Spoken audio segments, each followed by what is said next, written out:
पीताम्बरधारी हरि संग लक्ष्मी माँ, व्रत करे जो श्रद्धा से सजे सुख धाम। ओम श्री महालक्ष्मी नमः। आप सभी का दिन शुभ और मंगलमय हो। माँ लक्ष्मी की कृपा आप सभी पर सदा सर्वदा बनी रहे। आज की वीडियो में आपका बहुत बहुत स्वागत है। आज हम सुनेंगे श्री अघन बृहस्पति व्रत कथा। वैसे तो अघन मास के गुरुवार के व्रत करने का बहुत महात्म्य होता है, पर यदि किसी कारणवश आप व्रत ना भी कर पाए तो भी आप इस व्रत कथा को अवश्य सुने। इस कथा को सुनने से भी आपके घर में हमेशा सुख संपदा और धन का वास होगा, माँ लक्ष्मी का स्थिर निवास होगा।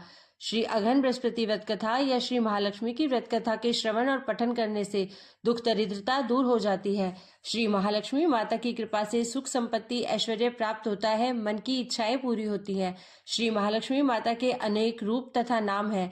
भूतल में वे छाया, शक्ति, तृष्णा, शांति, जाति, लज्जा, श्रद्धा, कांति, वृत्ति, स्मृति, दया, तुष्टि, माता, अधिष्ठात्री एवं लक्ष्मी के रूप में स्थित है। उन्हें प्रणाम करते हैं। कैलाश पर्वत पर पार्वती, क्षीरसागर में सिंधु कन्या, स्वर्गलोक में महालक्ष्मी, भूलोक में लक्ष्मी, ब्रह्मलोक में सावित्री, ग्वालों में राधिका, वृंदावन में रासेश्वरी, चंदन वन में चंद्रा, चंपक वन में गिरजा, पदम वन में पद्मा, मालती वन में मालती, कुंदन वन में कुंददंती, केतकी वन में सुशीला, कदम्ब वन में कदम्ब माला, राजप्रसाद में राजलक्ष्मी और घर घर में गृह लक्ष्मी इन विभिन्न नामों से पहचानी जाती है। इस तरह सर्वथा चारों और सर्वभूत में सुपरिचित माता श्री महालक्ष्मी की यह कथा है। अब हम इसका श्रवण पठन करेंगे।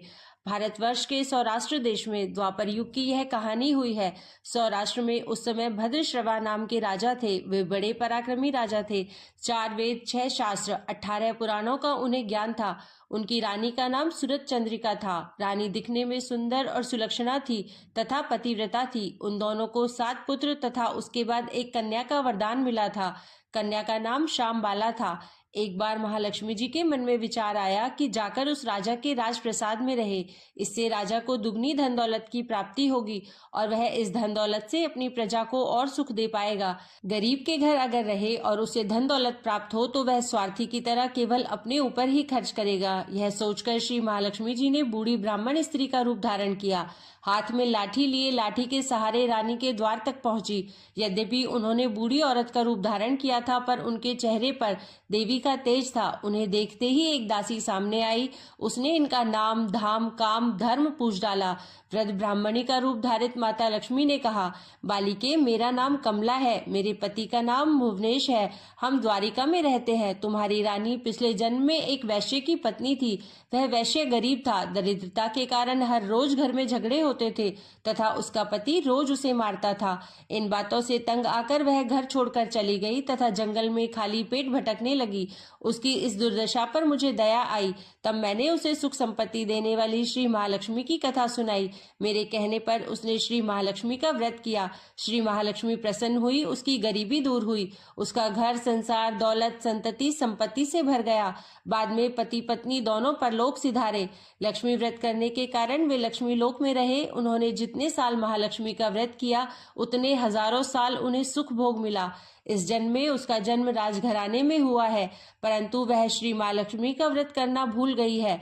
उसे यह याद दिलाने मैं यहाँ आई हूँ। बुढ़िया की बातें सुनकर दासी ने उन्हें प्रणाम किया तथा श्री महालक्ष्मी का व्रत किस तरह किया जाए इस बारे में पूछा। बुढ़िया रूप धारण किए हुए श्री महालक्ष्मी माता ने दासी को पूजा की विधि तथा महिमा बताई। इसके बाद वह दासी माता को प्रणाम कर रानी को बताने अंदर चली गई। राजवैभव में रहते हुए रानी को अपने ऐश्वर्य का बहुत घमंड हुआ था। संपत्ति तथा अधिकार की वजह से वह उन्मत्त हो गई थी।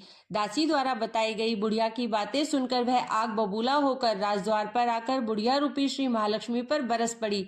उसे यह मालूम नहीं था कि श्री महालक्ष्मी माता बुढ़िया का रूप धारण किए द्वार तक आई है, परंतु रानी का इस कदर रूखा बर्ताव तथा अपना अनादर देखकर माता ने वहां ठहरना ठीक न समझा। वे वहां से चल पड़ी। राह में उन्हें राजकुमारी श्यामबाला मिली।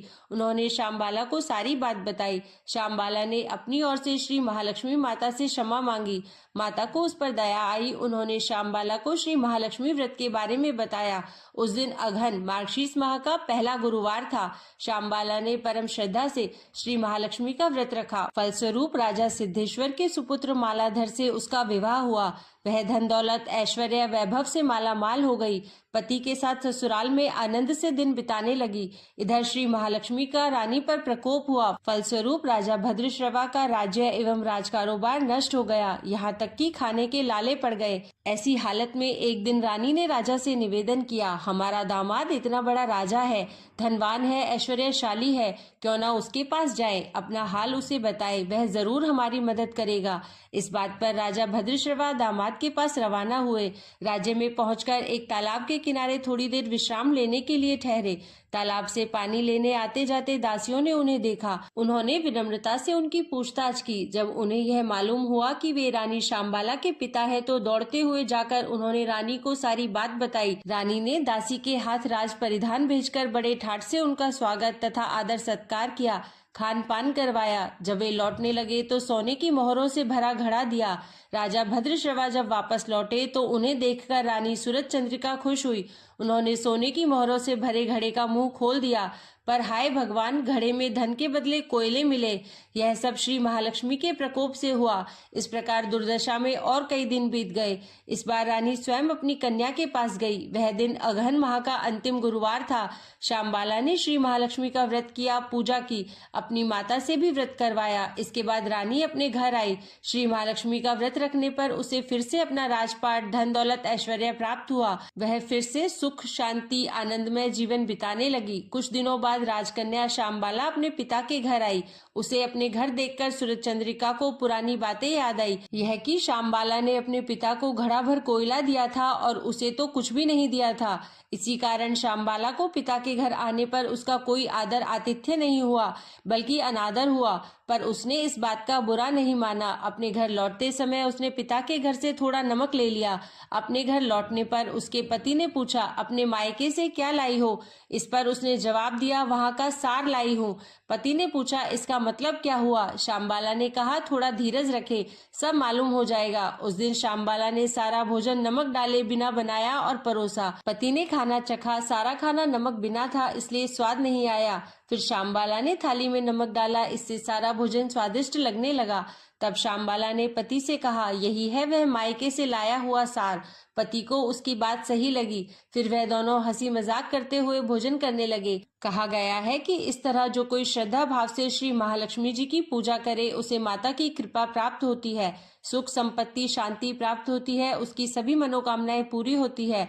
परंतु यह सब प्राप्त होने पर माता की पूजा को भूलना नहीं चाहिए।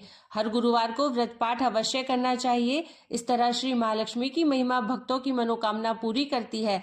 इस प्रकार श्री अघन बृहस्पति व्रत कथा या श्री महालक्ष्मी की गुरुवार की कथा संपूर्ण होती है। हे माँ लक्ष्मी, जैसे आपने रानी पर कृपा करी, वैसी ही अपने सभी भक्तों पर और सभी पूजा और व्रत करने वालों पर प्रसन्न होना।